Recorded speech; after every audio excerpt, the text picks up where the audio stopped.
Well, David Spade, I just finished watching your special over the weekend, My Fake Problems from Comedy Central. Tell us about putting that together. What goes into putting together a brand new stage show?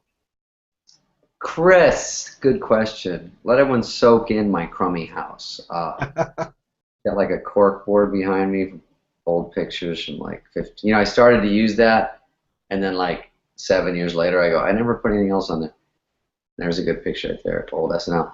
I do stand up still, and I realize that not everyone sees it. So I thought I should do another special because I like doing stand up. I travel around, mostly Las Vegas, but I go to some cities, and I thought it would be a real treat to America.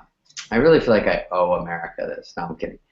But I did one a long time ago for HBO, and given in the old days, an HBO special, you might agree, was sort of a pretty huge deal. Like, let's say 12 years ago, where that was pretty much the only game in town. So, you grew up, your George Carlin, I think Richard Pryor had one, and a lot of my our favorite comedians would have them. So when I got one, a lot of comedy fans saw it. Now, in this day and age, it's a little tougher, trying to look less gross for the fans. In this day and age, we went with Comedy Central for a few reasons because I haven't done one in a while, and I thought I want to do one. But and I'm gonna answer another question that you're not answering. You're actually not even gonna talk in this whole thing. A big thing that happens, Chris, is that comedians get scared to do a special because they have to throw away all their jokes. And so if you're Chris Rock or Louis C.K. or Dennis Miller, you do that, and then you spend years developing a new hour. And I'm too lazy, and a lot of comedians are. It's just so hard to find those jokes that really work. And when people come pay in Vegas, it's $80, or if it's a club, $40. I owe them a solid show. So Comedy Central, one reason I did it for them is because I've worked with them before, and also they have commercials in some of it, so not every goddamn joke in your act gets burned out. So I thought, oh, I'll save about 20 minutes for when I'm on the road, but the truth is, once I saw it, I wanted them to see all of it, and that's why you can buy it. I mean, it's good you can buy it too. So I wound up liking it a lot, and I think I will rotate new jokes in, but it won't be a 100% new show. I just sort of think it's like when you see Journey, you want to hear Don't Stop Believing. You got to have a few jokes in there they've seen that they like, and then try to do some newer ones. You know what I'm saying? Or am I making any sense? Yeah, yeah. I've heard Jerry talk about that before, Jerry Seinfeld, about how he wants to totally, come up with a brand new act every few years. It takes him months and years to come up with that.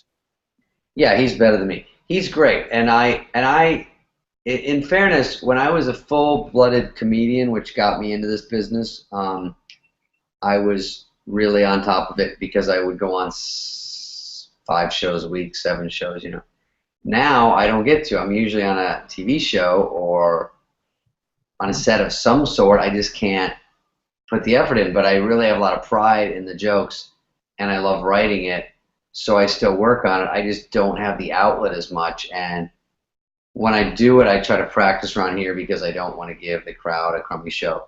Unless they just don't think I'm funny, that happens, but overall, I try to do a good job, so it's hard to get back out there. Like Chris Rock, he'll do 6 months on the road before he does a year prepping for his special. So that's tougher for me. I can't do every night like that anymore. It's just not, and Rock doesn't do a TV show, so it's different. One thing I like about your career, though, you talk about preparing and outlets and stuff, is whenever I see your name on a talk show lineup for that particular night, I know it's going to be good because you're one of the few that really come prepared. Wow, that's nice of you to say, and that means a lot because I really do. And in this day and age with these talk show wars, which are very real, it's very tough out there. And even just to get on a Letterman or Jimmy Fallon or Kimmel, these shows I like, Ellen, you have to be solid or they will move you to the second guest. And I'm not always promoting something. I mean, I usually am on Rules of Engagement, or when I was on Just Shoot Me, or there's grown-ups coming out, or the special. There's usually something to talk about, but sometimes they just call and say, can you come down? We need a guest, and we think you can help us during sweeps or something, that's a big compliment because I work on it. I was just talking to Dana Carvey just today, and he does the same thing. Chris Rock, same thing. If you're invited to those shows, Sam was like this too, you have to try. Because a lot of these actors get on and go, oh, I got to do Letterman. I tell them, don't book me Letterman, then Jimmy Fallon, and then Regis, or not Regis. That's how old I am. Or the other shows, because I have to put a lot of thought in it. I even switch it for the host. For Ellen, I do stuff, you know, a little more daytime about my mom or the kid or these type of things. It's a little rougher on Jimmy Kimmel and Jimmy Fallon. I can do SNL stories, and it's sort of tailored for each one. So it's hard to do, and then hard to sort of remember your stories and be improv anything that comes up, you know. Well, you well know from watching these shows. I mean, a lot of people just show up and they're going to answer the questions. They don't really, they do their pre-interview, but they don't really come out with material like you do.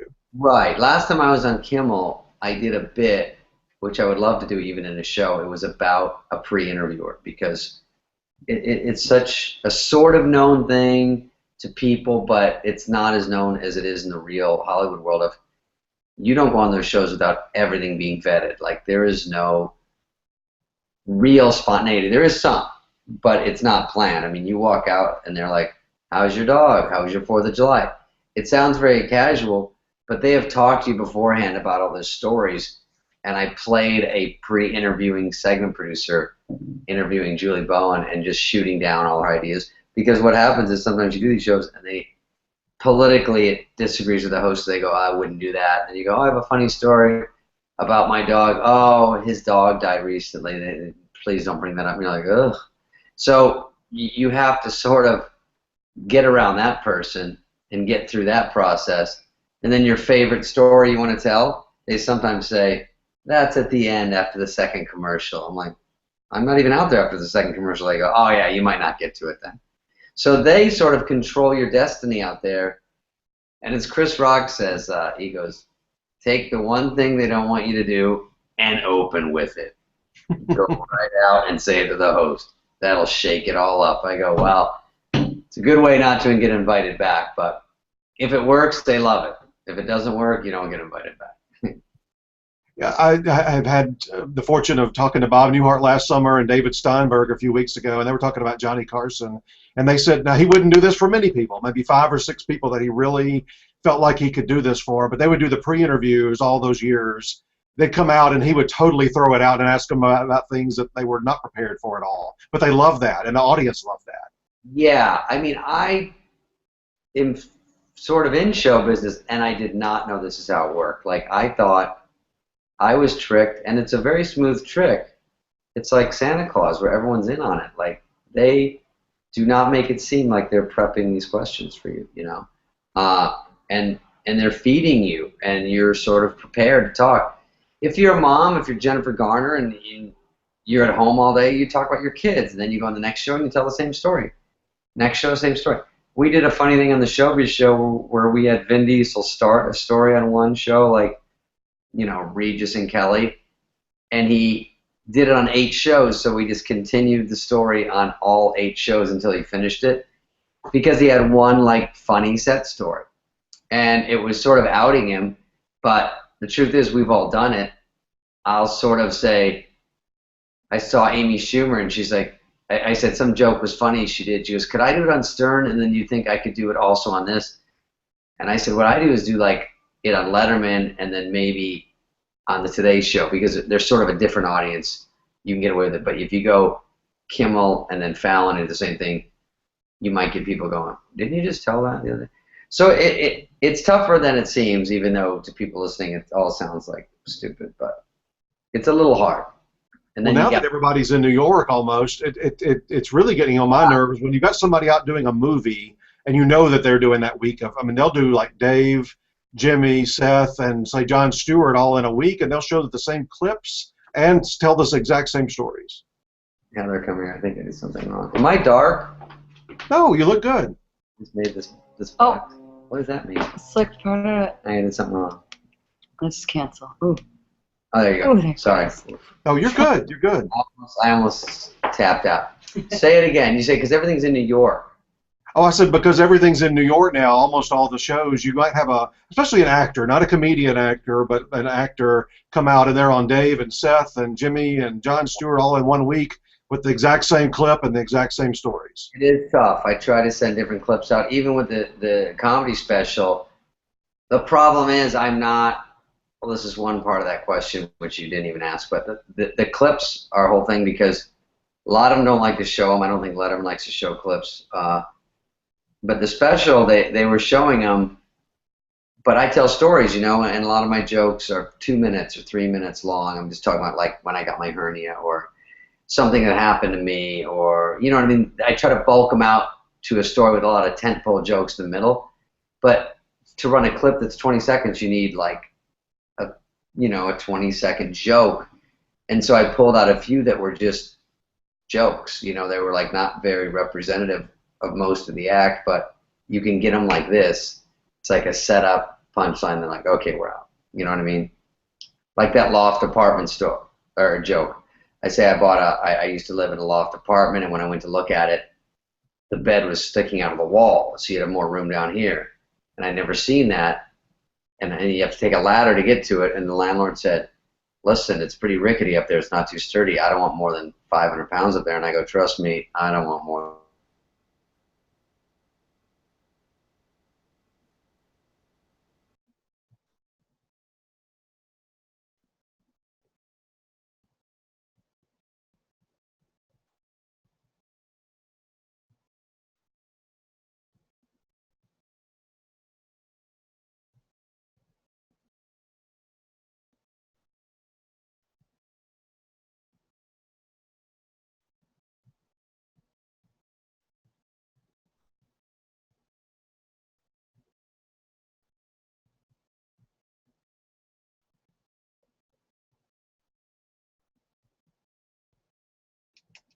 Go ahead.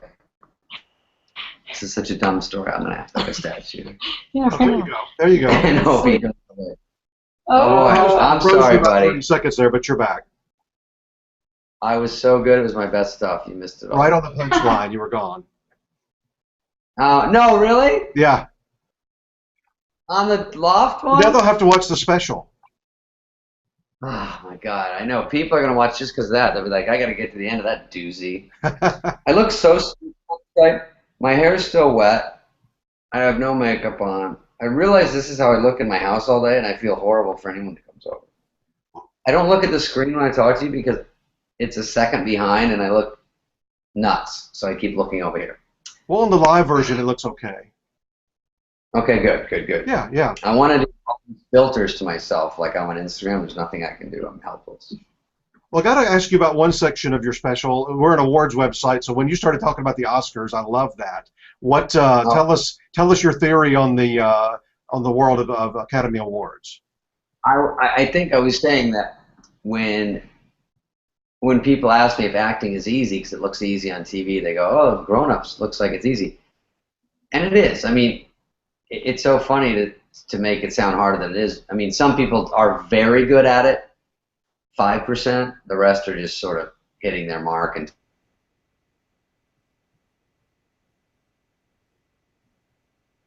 the Oscars are really the tell-all of how that works because SAG, Screen Actors Guild, has 50,000 members, and the best one wins. I mean, the best actor out of all of us wins, obviously, or nominated for an Oscar, and it's always new people. That was my observation. I'm like, wait, Jodie Foster when I was a kid, she was 5 years old. She won an Oscar. She never acted. The girl from Beast of the Southern Wild is 5 years old. She's up for an Oscar. There's the guy in Captain Phillips this year. There's Lupita. Lupita. There's the girl from Precious, never acted. Even Jennifer Hudson. Jennifer Hudson from American Idol, a singer. She got 8th place. She can't win in the field she's trained her entire life for. She steps over into acting, wins an Oscar her first time out. That to me was just showing, it's unbelievable. It's like me going, hey, I watch the NBA. I could maybe play that. And everyone's like, oh, that's crazy. Never done it before. I walk out there, better than LeBron James the first game. I'm like, oh my God, he just put it in the hoop. It looked easy. I'm the MVP of the whole league. So that to me was sort of one of those funny things that hit with a lot of actors because they were like, "Oh my God, that is too true." I so agree with you. I'm like one of the only ones on the website. I don't think it's just about the performance. I think I love it when somebody that's been doing this a long time, like a Jeff Bridges or a Christopher Plummer, and they finally win an Oscar after all those years. Yeah, because they could be the same year as like The Godfather, or then the next time they do a great performance, it's just there's some one performance where someone maybe never does it again and they get an Oscar. So I do like the idea of being rewarded for a career because they deserve it. There's people that are very, very good. And these people I'm not saying they're bad. I'm just saying you have to have that perfect storm of a great director, a great script, a great feel for the movie. Everything has to be right, and you have to nail it yourself, of course. But in the right hands, sometimes you can really. That's why everyone goes, I want to work with a good director because it's a big percentage of it is how they're going to make you look. Yeah, the worst example I can ever remember of just bad fortune, and it lasted his whole career, was Peter O'Toole comes out, gives the performance of his career in Lawrence of Arabia, and that year he comes up against Gregory Peck in To Kill a Mockingbird. Yeah, yeah, and that happens, and then there's some famous ones where a movie that wasn't considered, movies over time, I think do better. Tommy Boy, when it came out, wasn't. I'm not comparing it to an Oscar movie, but just in my life, 10 years later, you can always tell what movies sort of resonated, and I have a few that did and a few that didn't. But those movies you hear won an Oscar, you look at 20, 30 years later, the movie that lost, you remember now. The other one you never even heard of. Or the performance. You go, who was that guy? That's the hard part to predict. Yeah, yeah, I totally agree with you. They said at one time that there ought to be maybe not the Oscars, but some kind of an award that's like a decade later that you retroactively look back at a decade ago and pick out what is the best now. Yeah, you go. Oh, looks. This is. Don't worry, don't freak out. There we go. Oh, there you go. Well, speaking of your movies, you work with Adam Sandler a lot, and almost every movie he does comes out and just is box office gold. What does he do behind the scenes, in front of the camera, that makes him so popular? That's a good question. I can't. Obviously, everyone's trying to bottle that and sell it. It's always the fun thing about movies is it's still unpredictable. The last Johnny Depp movie, the most reliable guy, didn't do well. I mean, it's so hard to say what's going to work and what's different. That's the fun of it. That's the gamble. I sort of like that it's not a guaranteed anything. But Adam is about as close as you can get. I mean, aside from he's very likable. He's got a good everyman quality.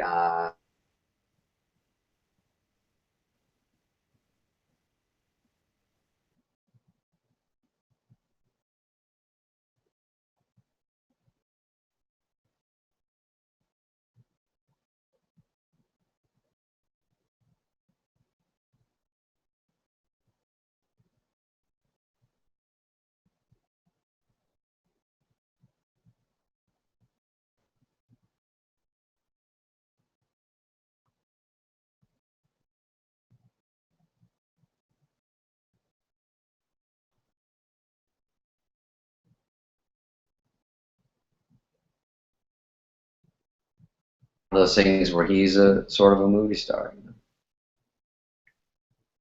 You're freezing up on me again. Oh, there you are. Okay. Saturday Night Live. I know you always get questions about SNL. I'm a huge SNL fan. It started when I was little, and I've watched it ever since. I like that picture behind you too. That's one of my favorite sketches. What about your time sticks out to you the most? What did you enjoy the most about that experience? Look, I have one more picture ready. I don't think I can tilt this if you can see it. I can lift it up. Wait, can you see that one? Oh yeah, uh-huh. That's Steve Martin, me and Kevin Nealon. Whatever, I can't see it. When Steve Martin came on the Hollywood Minute with me and did a joke with me. Steve Martin was my favorite at the time. I was freaking out. Are you asking my favorite parts about the show? Is that what you said? Yeah. If now that you've had a few years to look back, what most sticks out for you about the whole experience? Wow. How I wasn't really ready for it. How I was stressed. How I would have. I developed writing skills there. It took 3 years to write a good sketch. If you know nothing about sketch writing, there's no computers. It's just script.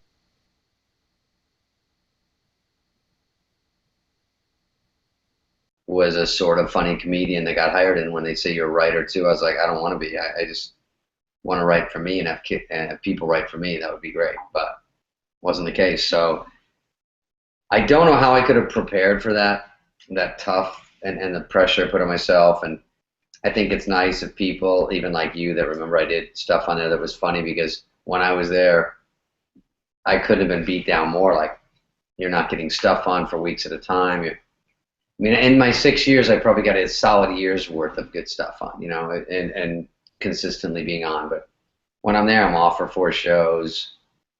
I don't have a weekend update on for 13 shows. I remember once, I'm like, wow, I hope people even remember what I do. It's very tough. I would have learned to sing. If anyone's going to go into the business, I'd say singing, playing an instrument, dancing, anything you can do. It sounds like the 50s again, but Sandler could sing. Half his stuff was singing, and you would kill. They'd write a sketch. Okay, we got a great sketch with the host, Tom Hanks. It's for sure going to be on the show. We're going to sing this song. Can you sing, Spade? I'm like, well, not. And they're like, okay, who else? Let's go with you, Mike Myers, blah, blah.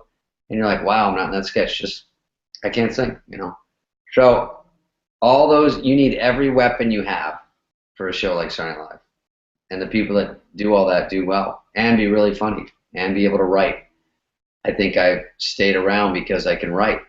And Joe Dirt, Dickie Roberts, those kind of things, like them or not, got made because I co-wrote them. I mean, you have to sort of generate. It's hard to sit there as an actor in a tough field where I'm clearly not the best actor out there and just go, why aren't I getting work? Why aren't the agents calling? You have to sort of generate stuff too, you know.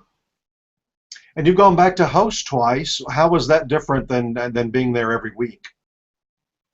1,000 times harder. Listen to me complaining how hard it was. It was nothing like being a host. And I know the show. I know how it works. I know how hard it is. I know when to be stressed and when not. I came back to host. The difference was when Dana was there, he was in a lot of sketches. Chris Farley was in a million sketches. Phil Hartman. But when I was there, the most I was in was maybe 3. Like I'd be in Weekend Update, maybe Gap Girls, and maybe one of it. When I was there hosting, I was in 13 things. Cold opening, monologue, every sketch. And more than every sketch, because it's dress rehearsal, you're in 4 more. So I couldn't take. I remember during dress rehearsal, I got sick and just laid down on the stage, and they had to stop the show. It was either overwhelmed or anxiety or panic. I was like, I can't. My body was like shutting down. So I threw up in between, you know, and I heard them pounding on the door, and they're like, do we cancel the live show and run a rerun? Is he going to be able to come out? And I was barfing, laying on the cold, nice floor in the bathroom going, the show's in 45 minutes. What am I going to do? And I rallied somehow. But scary show, very hard. Then I hosted again, and they're like, all right, we know you're a puss. We're going to try to get through this. But it was super fun. I just think if you're, you know, whoever hosts this week, you know, Zoe Deschanel, and they throw you in there, whoever the host is, and you get whomped so hard so fast that when they walk out, they all love it because they sort of got through a war in a weird way. They just like, oh, I want to go back and do it again. Now I think I know what I'm doing. Now I know. So it's a big adrenaline rush for people that are lazily on movies. Just you do your takes, you do 13 takes, it comes out in a year. When you're like there, 1 take, and they're like pulling out a sketch, and you go, wait, that's it? It's over? Did that go out somewhere? Did people see it? They're like, yes, 30 seconds. Rip all your Velcro clothes off, put everything on you, and push you out. You're a UPS driver in this one. Go. By the way, the writer runs next to you. 10 seconds to go, but the middle's different, and we tighten up the ending. Go, go. And you're like, wait, on this, you sit down and go, wait, am I like a New York guy? And then like 3, 2, 1. So that's how the live show is. And then to try to get a handle on all that is pretty fun. Yeah, I had Conan O'Brien on a couple of weeks ago with me, and I asked him why he only came back and hosted once. And he said it was so overwhelming, plus he thought it went so well he didn't want to come back and ruin it on the second try. Yeah, I think that's what Sandler said recently about not hosting. He said it was just he did a lot of stuff he liked, and He says he feels like he could only not do as good, but I think he should host because he'd be great at it. But yeah, Conan was there when I was there. I have to say, Conan. Too bad you already talked to him because he was very helpful to me, and a lot of people weren't helpful. Bob Odenkirk was there. Conan and Smigel were writers. Odenkirk helped me a lot. Conan a lot. I'm going to see Smigel this week. He works on that Hotel Transylvania movie that I do a voice in. And so I was shocked because not everyone's out to help you when you got hired. I thought it would be like, he's a jolly good. Because I got hired and I showed up, I thought they'd be so psyched for me. All right, you made it. But it was like doors closing in offices because from that day on, you're a threat. You're a guy that might get a sketch on that knocks theirs out. That's the weird, untalked about tension that you have friends there, but you sort of go, well, if Sandler kills and Dana and Mike Myers and Schneider get something on and Chris Rock, I don't get anything. And it's very hard to push the jealousy down and say, good for you, good for you. I think I did pretty good with that. It's very hard, you know. Well, I think you underplay yourself. I like I said, I've watched. I don't think I've ever missed an episode over the course of time, and you were a very important part of those 90s, that early and mid 90s. You know, I appreciate you saying that because I think in hindsight, people just remember overall, and I had some good bits they remember, and that's nice. I did go there when I got hired, and they said, come a week ahead and watch, and it was John Lovitz's last season, and it was toward the end of the season, and I knew him a little bit, and I thought he was really funny, and he was sitting at dinner depressed, and I go, what's wrong? He goes, I'm only in 2 things this week, and I go, well, good, so you don't have to stress and freak out, and he goes, I know, but Mike Myers is in 5 and Dana's in 4. And I thought, you're counting sketches 6 years in? Like, who cares? I think you're hilarious. When you come on, I think you're funny. I would never think, he was light in the show, whatever. And so when I got on the show, I started to think like that. And I go, I have to remember how crazy it seemed that he thought that. And now I'm thinking it. And so it was hard. It was a hard thing. But I see Lorne out now and then, and he was great. He was great to me there. I still like him, and a good experience, great memories. Really, really helped me, if not everything, to me at the beginning. And you would go back for this 40th anniversary special next February? No chance. No, I'm kidding. I remember I went to the last one. The only thing about those, it's just really like a high school reunion because you're not going to probably do anything. You just wear a tux and sit in the audience, and then they go, hey, you were on, and you were on, and you were on, you were on. And then they'll do sort of a show. But I would probably go just out of respect. If I can go, I'll go because it's fun. We did one for HBO. We did a reunion. Do you remember that? We all went to Aspen and did like a Q&A. I saw that, yeah. Something. I remember Will was there. Will Ferrell was sort of new. I came with Chris. We had a disaster weekend, but it was fun. Aspen was fun, but we got to see, Chevy and Steve Marr, all the people that came back. Dan Aykroyd. It was really fun. So I would go. If this show ever ends, I can't imagine how it ends. I can't imagine who would be on a final 90-minute, Wow. Saturday night program. It's a good show. Even back when I was on, they said they would never make a live show like that. It was too expensive. So I don't think they would ever do that again. So they should try to milk it out because they have a benefit now that we did not, where they have their best sketch is on the internet on Monday. Even I don't even go looking for it. It'll pop up on something I'm looking at, like, hey, SNL this weekend. And you watch it and go, oh, the show's still funny. Now you don't see the other 12 that sometimes don't do well. And when I was on, if you didn't see a sketch that we liked, you had to wait for the rerun 6 months later. So this is a great tool for them to say, hey, we're still doing good, Here's our best one. And then people go, that show's still funny. It's just casually in the air that it's still good, but maybe the whole show wasn't great, but you get a good... Most people don't watch the real show. They tape it or they see a sketch and go, good stuff. Oh, it's definitely instant analysis now. When I go on, I'm usually up late on the weekends, and I go on a couple of hours after it's over, and there's already columns, best sketches, worst sketches. What do you think? We didn't have that. How funny. I would have liked the feedback because we had to go by people you run into, and now you have Twitter as a tool to have people say they hate you, which is nice. So I would have to wait to run into people to have them tell me I'm horrible. But yeah, I think all that stuff helps. That feedback sometimes helps. A lot of actors and comedians I know secretly look at that stuff because you can get the people that aren't crazy or really, really mean. If they just constructively say, I like this better, I wish you do this more, blah, blah, I think you can learn from that. Yeah, I agree. A couple of Emmy-related questions. You're on the ballot this summer for Best Variety Special for this Comedy Central special we've been discussing. You've been nominated 4 times before. What would that mean for you to get back in that Emmy race this summer? You know, it would be really fun because I think if I'm wrong, was it 3 times as a writer on SNL and then once for Just Shoot Me? Yeah, that's right. That's right. And then 2 Golden Globe things. That was Just Shoot Me. So I had to cram that in there. I would love it. I mean, it would feel like part of the mix. I watch the Emmys. I've been to them a few times.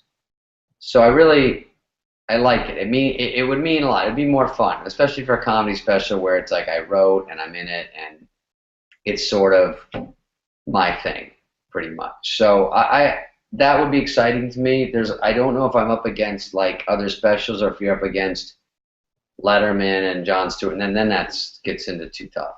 They did separate off a few years ago where it's now specials have their own categories for the special themselves and writing and directing, and then series have their own categories.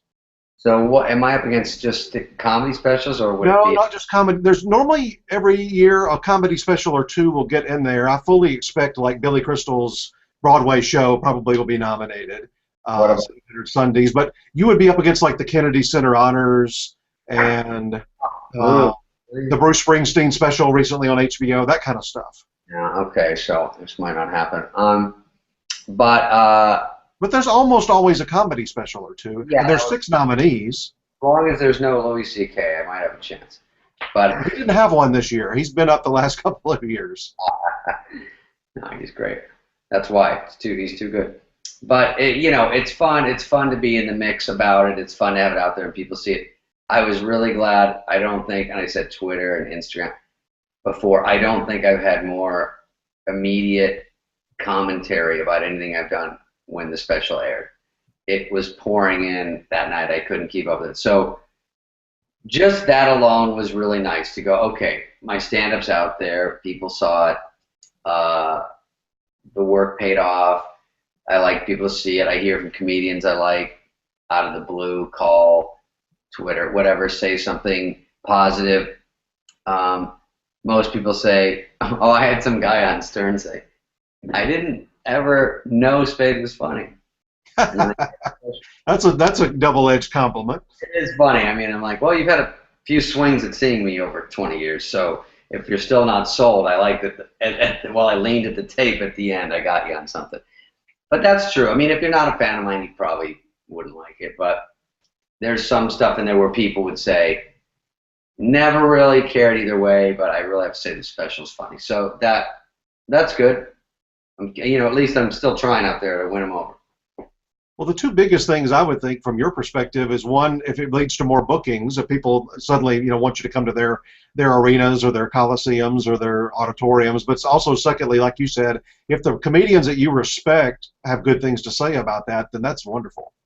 Yeah, that's a big one for me. Obviously, you want people that you see out there and younger comedians. I got a call from Schumer again, who I've only been friends with for about 2 years. She's a nice girl.